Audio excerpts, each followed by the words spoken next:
In pickleball, it's extremely important that we have good footwork. Moving your feet quickly and efficiently so that you can get to the ball is going to allow you to maximize your control, minimize your pop-ups, and make sure that you're able to dictate the point when we're at the kitchen line. Today I'm going to share with you guys 3 key pieces of kitchen line footwork that are going to allow you to get to every ball and control the point. Our first key to having good footwork is making sure that you're taking a good first step to the ball. Now, what's the first step? The first step is going to be when we're moving our hitting foot in the direction of the ball. Our hitting foot is the foot that's on the side that the ball is going to come to. So for example, if I'm a righty and I'm hitting a forehand, my hitting foot's going to be my right foot. If I'm a righty and I'm hitting a backhand, my hitting foot's going to be my left foot. So my first step is going to be the very first step literally that I take when I recognize which direction the ball is going to come. And that's going to be just stepping out with that foot. So if I hit a backhand, I'm going to step out with my left to get to the ball, or a forehand, I step out with my right. Stepping out is going to allow me to get to the ball quickly and efficiently. What we don't want to do, and the common error that a lot of players make, is make our first step with the foot that's not the hitting foot. So for example, if I'm hitting a forehand and I step foot with my left foot, this way, I'm not moving my body. This is inefficient. My upper body doesn't really go anywhere.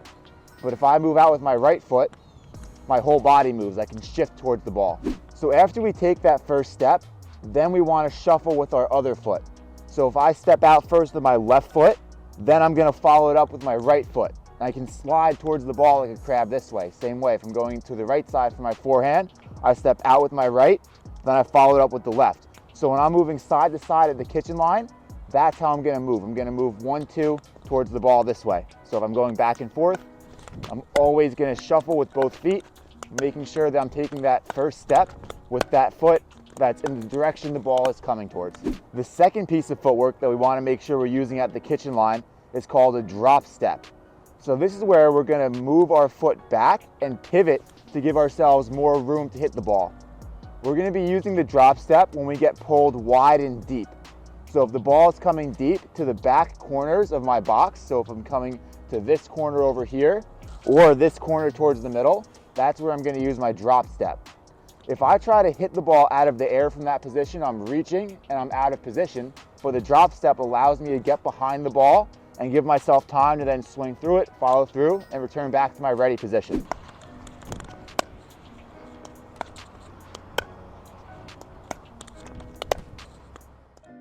The reason we're going to use this drop step instead of taking it out of the air is because if I'm reaching to take it out of the air, we're getting off balance. I'm going to end up flicking to get the ball over the net.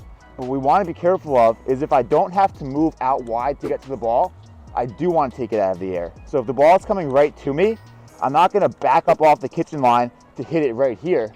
I'm going to lean in and take that out of the air. So if I'm dinking straight ahead and I'm getting these deep dinks where I don't have to move sideways, I'm just going to lean in a little bit and hit a dink volley where I'm taking it out of the air. But once I have to move, that's where I use my drop step. Now, if you want to do a little bit of homework on the drop step, I would recommend going online and watching some of the pros like Ben Johns or Colin Johns or J.W. Johnson, Dylan Frazier, Federico Staxu, any of those top guys. You'll notice that they're all hitting those drop steps. Now, that's not backing up off the kitchen line. As a coach, I never want to tell my players to back up off the line, but if we're pivoting with one foot to give ourselves room, that's not really pulling off the line. I still have a foot up here, so all I have to do to recover back to the line is pivot. If I'm backing up to here, now I'm exposed, and that's not going to be necessary. But if I'm right here and all I'm doing is pivoting, I'm just giving myself more space, and I'm recovering right back to my ready position. And then our third key piece of footwork is going to be a crossover step when we're pulled out wide on the backhand side. A crossover step looks like this, where we're going to cross over with our dominant foot over our non-dominant foot to give ourselves more room to hit our backhand.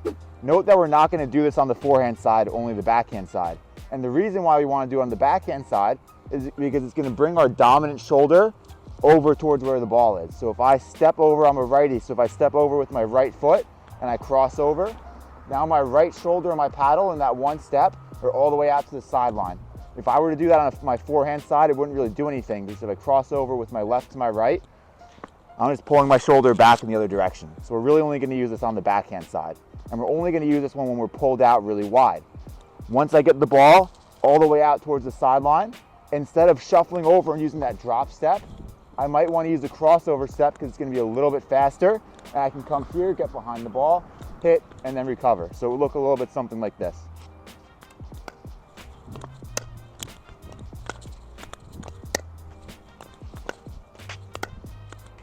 So to summarize, if you start using those 3 key pieces of footwork, having a good first step to the ball, using a good drop step, and using a good crossover step, you're going to elevate your game so much. So many players at the beginner and intermediate levels aren't moving their feet well and aren't moving their feet efficiently.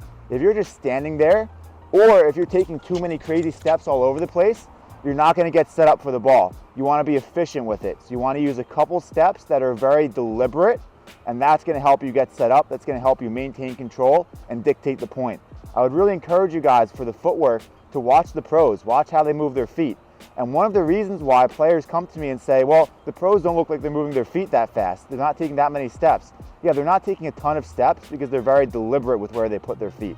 So watch the way they move. Watch that first step to the ball. Watch where they take that drop step or that crossover step. And you'll notice that when they do it, they're positioning themselves perfectly as opposed to taking a ton of unnecessary steps at the line. But either way, we do want to make sure that we're being active with our feet. We don't want to be on our heels. We want to be up on our toes and ready to go at all times.